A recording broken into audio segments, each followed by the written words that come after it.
Yes. So I'm going back to the very beginning when you said that there was an unlabeled or Unlabeled, yeah. unlabeled. Did you by any chance, just out of curiosity, did you attribute any characteristics of bisexual to that scale or anything like that so that when you saw your unlabeled category you can kind of say, oh, there's a pattern of their characteristics, their personality traits that kind of tend to go this way or And that I way? looked for that and I couldn't really find anything. If anything, the unlabeled women and the bisexual women almost always appear quite identical to one another. And that the decision to not choose a label versus to choose the bisexual label seemed very idiosyncratic. Like some of them were like, I probably am bisexual, but I just hate that term. But in terms of what they looked like, they looked a lot like the bisexual women. And they, as a group, they both looked quite different from lesbian women. So, and then of course, when I started this study in 1994, queer was not a word that was often, adopted as a label. And now it's much more common. So now I think a lot of the women who historically were like, oh, I don't want to label myself, will now say, well, I'm genderqueer, or I'm queer, or, we'll find other labels that aren't the conventional lesbian or bisexual labels, but they're not unlabeled, they're like somewhere in between. I looked at whether like they were more hesitant, more neurotic, is there some reason that they're reluctant to adopt labels, and it doesn't appear to be the case.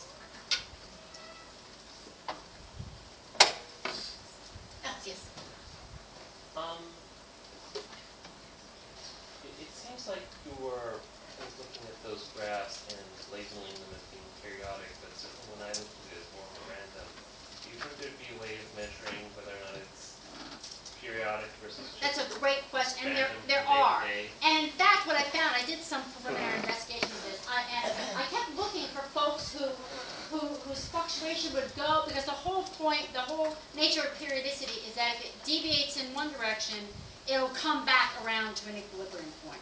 So making like an S shape instead of just going in one direction or going in another direction, that's what makes something periodic. And almost always, that's what I found, that the curve would go up, it would go back down, and it's that regularity, right? Now, there's different degrees of randomness, even in periodic cycles.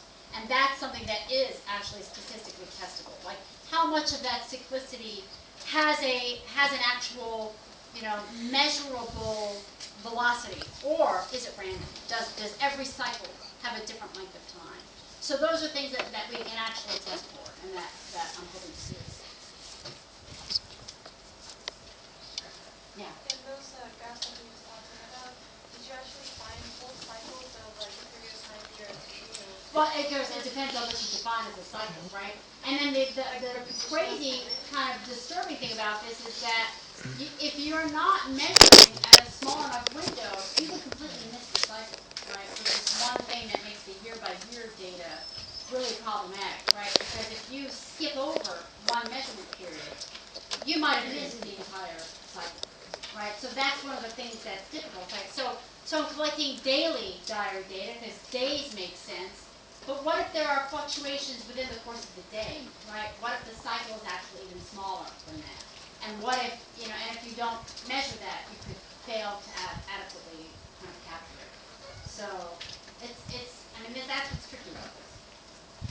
Yeah. Could you speculate on what you think the functional significance is of the fluctuations?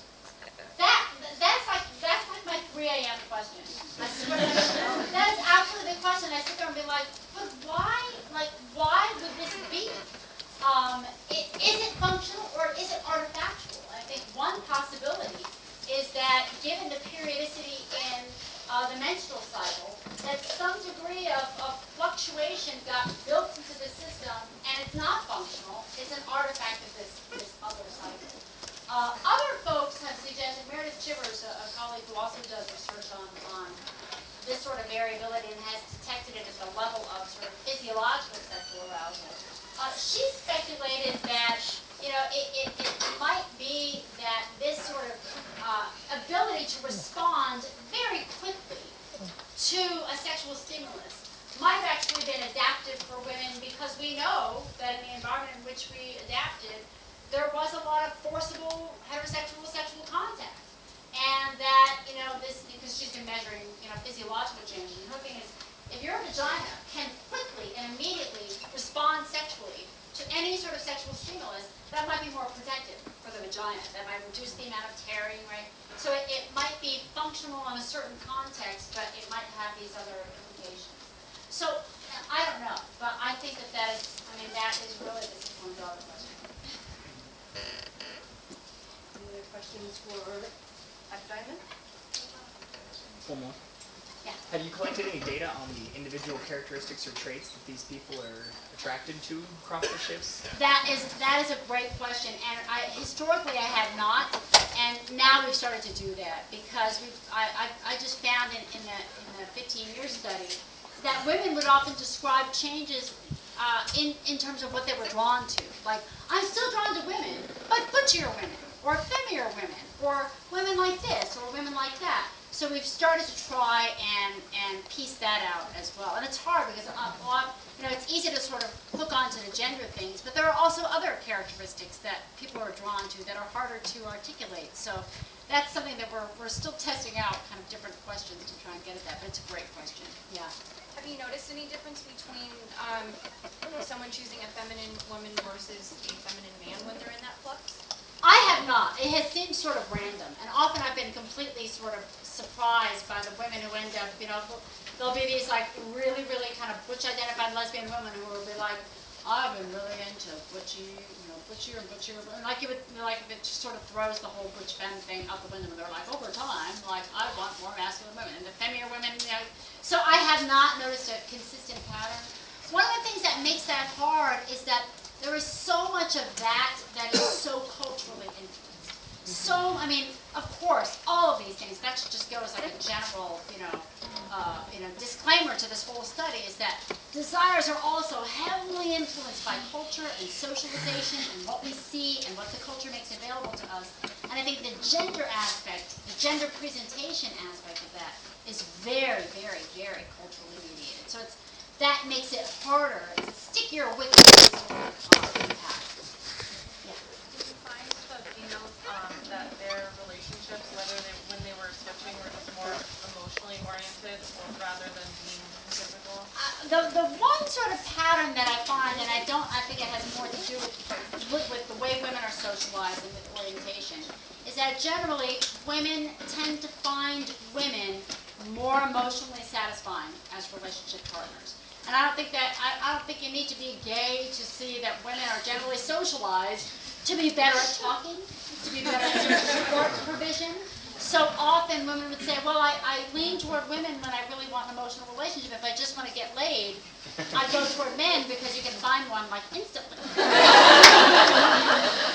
And so there are those differences, but I do think that they have more to do with the sort of circumstance than with, those other things. There was one woman who, a bisexually identified woman that in my study, who was very strongly attracted to both men and women, but always found her emotional relationships with women were satisfying. When she hit 30 and she was like, I need to start thinking about having kids, she was like, I think I'd like to have kids with a man. I just think it would just be easier, so I'm trying to sort of meet more men and focus more on men. But I really love women. I love the emotional tie with them. She's like, so my ideal scenario is that I meet this guy and we have kids and I have a great relationship with him, but he just happens to die kind of young. And then I spend the rest of my life with women. And she's like, it's not like I want him to die. But that would just be really convenient.